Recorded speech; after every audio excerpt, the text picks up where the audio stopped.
What a turnaround in Marseille! 28 years ago, on a warm June night in Marseille, the greatest football team on the planet walked out as reigning world champions Ronaldo, Rivaldo, Roberto Carlos, the yellow shirts everybody feared. And a team from a country of just over 5 million people, a land of fjords and glaciers, sent them home stunned. Norway beat Brazil. And it wasn't a fluke, it wasn't a friendly, it was the World Cup, and it remains, to this day, the greatest night in Norwegian football history. This Sunday, it happens again. Norway versus Brazil. Round of 16. Same two nations, same knockout stakes, the ghost of 1998 hanging over the whole thing. Except this time, Norway aren't the plucky underdog scraping through on heart and height. This time, they've got something they didn't have back then. They've got the best striker on the planet, and he is playing the World Cup of his life. This is the case nobody wants to make while everyone crowns Brazil. This is how Erling Haaland knocks Brazil out just like 1998. Let me start with a stat that should genuinely scare every Brazil fan watching this, because almost nobody's talking about it. Brazil have never beaten Norway, ever. In the entire history of these two nations meeting across 4 matches, Brazil have won 0. Norway have won 2, and the other 2 were draws. Norway are the only country on earth that has faced Brazil at least 3 times and never, not once, lost to them. 5-time world champions, the most decorated football nation that has ever existed, and this one small Scandinavian side is a genuine bogey team. That is not superstition. That's a documented decades-long pattern. And Brazil are about to walk straight back into it, in a single elimination knockout game where the pattern only has to hold for 90 minutes. So let's go back to that night in 1998, because if you understand what happened then, you understand exactly why this Sunday terrifies me on Brazil's behalf. It was the final game of the group stage. Brazil, the reigning champions, had already qualified. They'd won the group. They were cruising. They were the tournament favorites. Norway, on the other hand, needed to win. A draw sent them home. They had to beat the best team in the world with their full strength side on the pitch, or their World Cup was over. For most of that game, it looked done. Brazil went ahead through Bebeto with just over 10 minutes to play. Norway were staring at elimination. And then the impossible unfolded. Tor Andre Flo, a lanky, unfashionable striker the Brazilians could not handle all night, smashed in the equalizer. The Velodrome went silent. And then, in the 89th minute, a Brazilian defender tugged Flo's shirt in the box, the referee pointed to the spot, and up stepped Kitil Rekdal. Here's the part that gives me chills. Rekdal said afterwards that the night before the game, he'd dreamed he would score the winner from a late penalty. He told his teammates in the dressing room he was going to do it. And when that penalty was awarded in the 89th minute, Ole Gunnar Solskjaer walked up to him and said, "Now you've got the chance to do what you said you were going to do." Rekdal buried it. Norway 2, Brazil 1. The reigning champions, beaten by a country most people couldn't find on a map. That is the history these two teams carry into Sunday, and Norway have never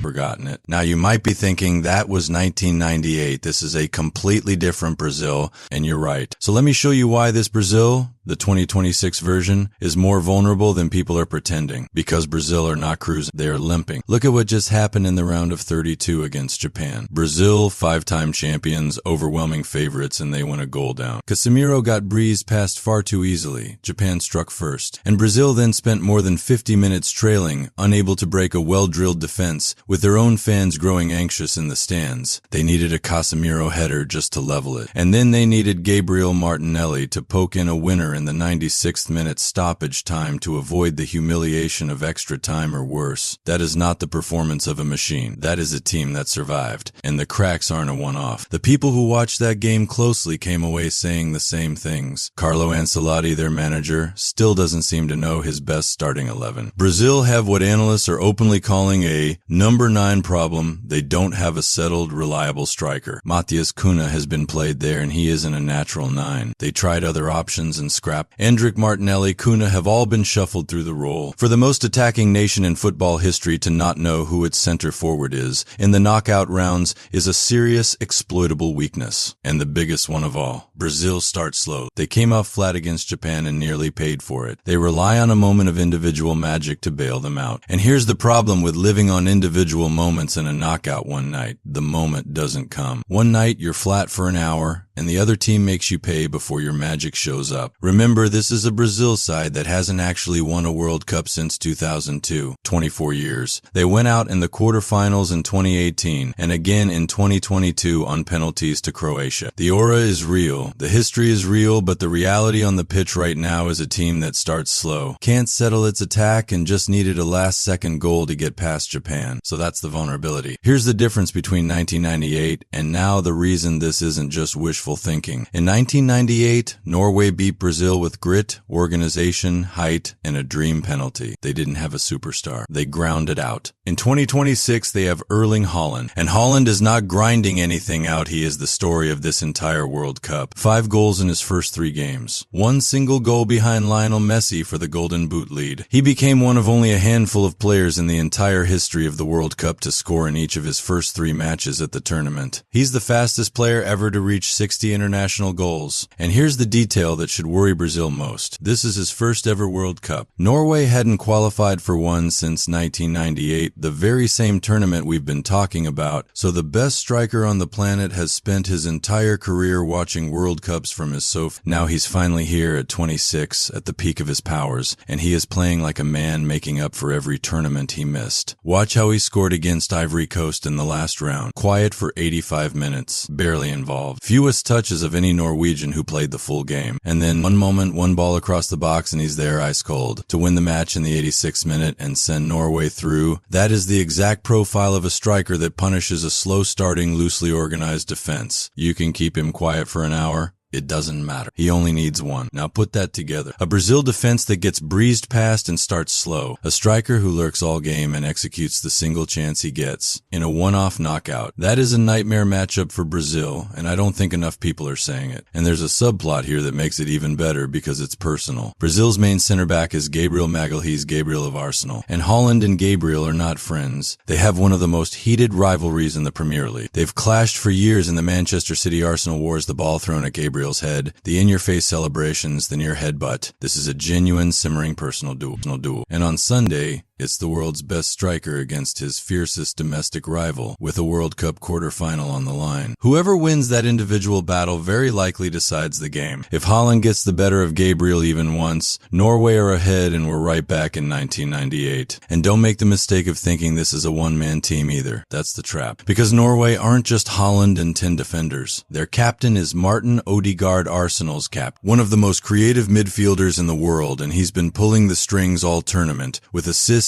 in 3 straight World Cup games. They've got Antonio Nusa, who's been curling and stunning goals from the edge of the box. They've got pace and directness on the counter through players like Oscar Bob. This is a team built to sit in, absorb pressure, and then hit you like a hammer on the break with a finisher at the end of it who does not miss. That is the single most dangerous kind of team to be a slow starting favorite against. So here's how I think Sunday actually goes. And tell me in the comments if you see it differently. Brazil will have the ball. They'll dominate possession, 60, 70%, just like they did against Japan. Norway will sit deep, compact, disciplined the way they've been all tournament, and they'll frustrate Brazil exactly the way Japan did. Brazil will start slow because Brazil always starts slow. The minutes will tick by. The crowd will get anxious. Ancelotti will be shuffling his uncertain attack, wondering who his striker even is. And somewhere in there, maybe the 40th minute, maybe the 70th, Odegaard will slip a ball through, or Nusa will break and it'll find Haaland. And he'll do what he's done all tournament. One touch, one finish, 1-0. And then Brazil have to chase. They have to come out of their shape, throw bodies forward, leave space in behind against the fastest, deadliest counterattack in the tournament, led by the best striker alive. That's not a comeback scenario for Brazil. That's a second Norwegian goal waiting to happen. That's Rekdal's penalty all over again 28 years later. So here's my verdict, and I'm planting my flag. I think Norway do it. I think the ghost of 1998 is real. I think the matchup is a nightmare for a flawed Brazil. And I think Erling Haaland was born to write this exact sequel. The team that has never beaten Norway, starting slow, with no settled striker and a defense that gets breezed past, running into the man of the tournament on the biggest night of his life. I don't think that ends with the 6th star. I think it ends with Haaland on the turf, a Horn Viking helmet on his head, and Brazil going home again. But I'll give you the other side because it's real. This is still Brazil. Vinicius Jr. is electric and can win any game by himself. himself. Ancelotti has won everything there is to win in football and knows exactly how to grind out a knockout. And favorites are favorites for a reason. The aura, the depth, the quality is genuinely frightening. Maybe class tells. Maybe Vinicius has the night of his life and none of this matters. So that's the question I'm leaving with you. Do you believe in the fairy tale Haaland, Norway, 1998 all over again? Or does Brazil's class finally break the curse? Tell me below. Because on Sunday, 28 years of history comes back around and I genuinely